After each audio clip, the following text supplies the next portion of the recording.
तो चलिए अब अगला अध्याय शुरू करते हैं श्री शिव महापुराण का।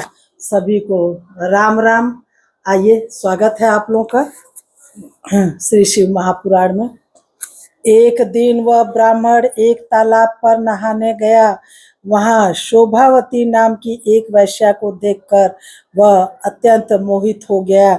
वह सुंदरी भी उस धनी ब्राह्मण को अपने वशीभूत हुआ जानकर प्रसन्न हुई। आपस में वार्तालाप से उनमें प्रीति उत्पन्न हो गई। उस ब्राह्मण ने उस वैश्या को पत्नी बनाना तथा उस वैश्या ने उसे पति बनाना स्वीकार कर लिया।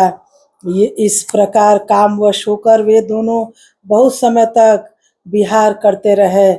बैठने, सोने, खाने पीने तथा क्रीड़ा में वो दोनों निरंतर पति पत्नी की तरह व्यवहार करने लगे।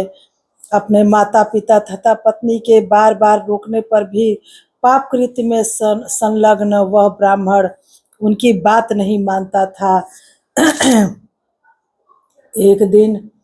एक दिन रात्रि में उस दुष्ट ने ईर्ष्यावश अपने सोए हुए माता पिता और पत्नी को मार डाला और उनका सारा धन हर लिया। वैश्या में आसक्त चित्त वाले उस कामी ने अपना और पिता आदि का सारा धन उस वैश्या को दे दिया। वह पापी भक्षण तथा मद्यपान करने लगा और वह नीच ब्राह्मण उस वैश्या के साथ एक ही पात्र में सदा जूठा भोजन करने लगा। एक दिन घूमता घामता वह दैव योग से प्रतिष्ठानपुर झूसी प्रयागराज में जा पहुंचा। वहां उसने एक शिवालय देखा जहां बहुत से साधु महात्मा एकत्र हुए थे। देवराज उस शिवालय में ठहर गया और वहां उस ब्राह्मण को ज्वर आ गया। उस ज्वर से उसको बड़ी पीड़ा होने लगी। वहां एक ब्राह्मण देवता शिव पुराण की कथा सुना रहे थे। ज्वर में पड़ा हुआ देवराज ब्राह्मण के मुखार बिंद से निकली हुई उस शिव कथा को निरंतर सुनता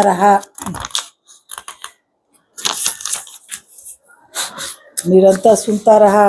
एक मास के बाद वह ज्वर से अत्यंत पीड़ित होकर चल बसा।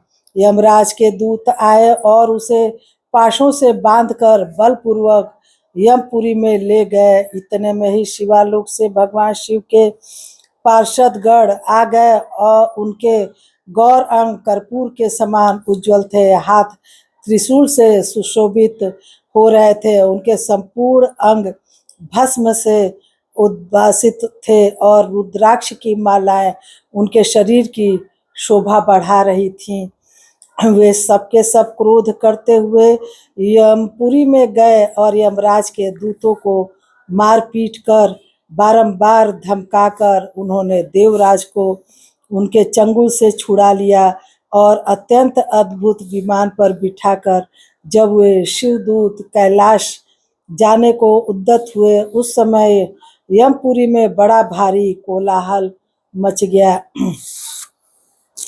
उस कोलाहल को सुनकर धर्मराज अपने भवन से बाहर आए।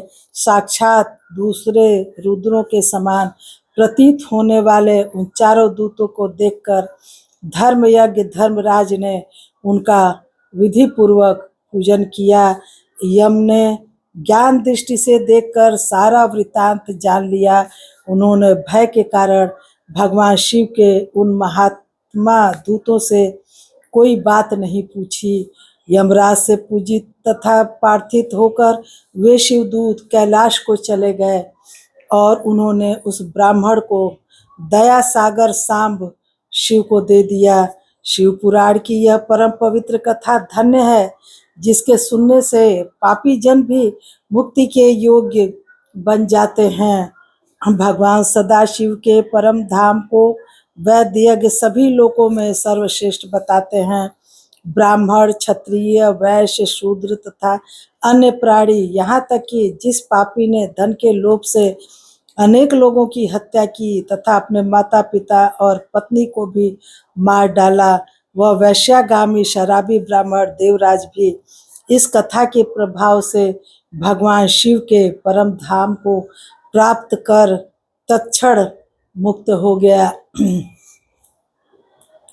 इस प्रकार श्री स्कंद महापुराण के अंतर्गत शिव पुराण महात्म्य में देवराज मुक्ति वर्णन नामक दूसरा अध्याय पूर्ण हुआ।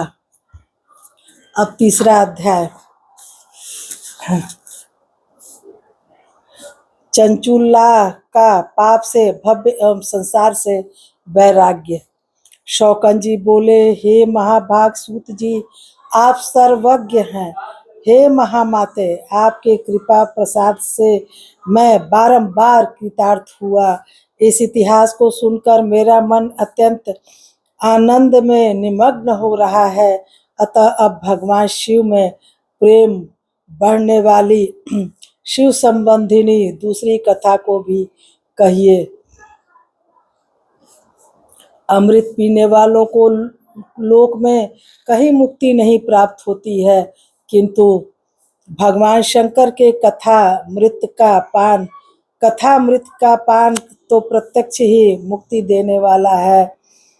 सदाशिव की जिस कथा के सुनने मात्र से मनुष्य शिवलोक प्राप्त कर लेता है, वह कथा धन्य है और कथा का श्रवण करने वाले आप भी धन्य हैं। सूत जी बोले, हे शौनक, सुनिए, मैं आपके सामने गोपनीय कथा वस्तु का भी वर्णन करूंगा, क्योंकि आप शिव भक्तों में अग्रगण्य तथा देवताओं में श्रेष्ठ है। समुद्र के निकटवर्ती प्रदेश में एक बाष्कल नामक ग्राम है, जहाँ वैदिक धर्म से विमुख महापापी द्विज निवास करते हैं। वे सब के सब बड़े दुष्ट हैं। उनका मन दूषित विषय भोगों में ही लगा रहता है। वे न देवताओं पर विश्वास करते हैं, न भाग्य पर, और वे सभी कुटिल वृत्ति वाले हैं। किसानी करते और भांति भांति के घातक अस्त्र शस्त्र रखते हैं। वे परस्त्री गमन करने वाले और खल हैं।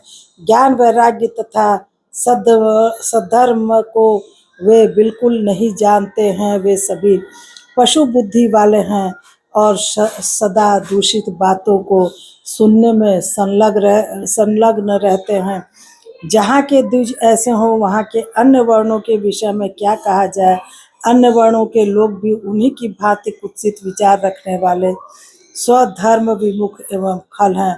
वे सदा कुकर्म में लगे रहते हैं और नित्य विषय भोगों में ही डूबे रहते हैं।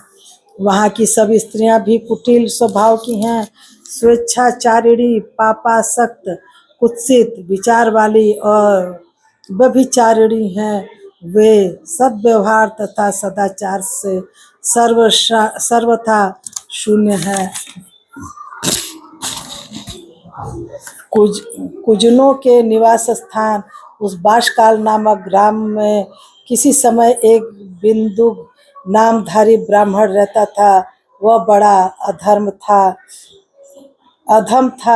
वह दुरात्मा और महापापी था। यद्यपि उसकी स्त्री बड़ी सुंदर थी, तो भी वह कुमार्ग पर ही चलता था। काम वासना से कलुषित चित्त वह वैश्यगामी था। उसकी पत्नी का नाम चंचुला था। वह सदा उत्तम धर्म के पालन में लगी रहती थी, तो भी उसे छोड़कर वह दुष्ट ब्राह्मण कामासक्त होकर वैश्यागामी हो गया था। इस तरह कुकर्म में लगे हुए उस बिंदुग के बहुत वर्ष व्यतीत हो गए। उसकी स्त्री चंचुला काम से पीड़ित होने पर भी स्वधर्म नाश के भय से क्लेश सहकर भी दीर्घ काल तक धर्म से भ्रष्ट नहीं हुई, परंतु दुराचारी पति के आचरण से प्रभावित होने के कारण काम पीड़ित हो आगे चलकर वह स्त्री भी दुराचारिणी हो गई। तो चलिए, अब 10 मिनट होने वाला है, तब इस अध्याय को भी यहीं खत्म करते हैं और मिलते हैं अगले अध्याय में। सभी को जय श्री राम, राधे राधे। मिलते हैं अगले अध्याय में।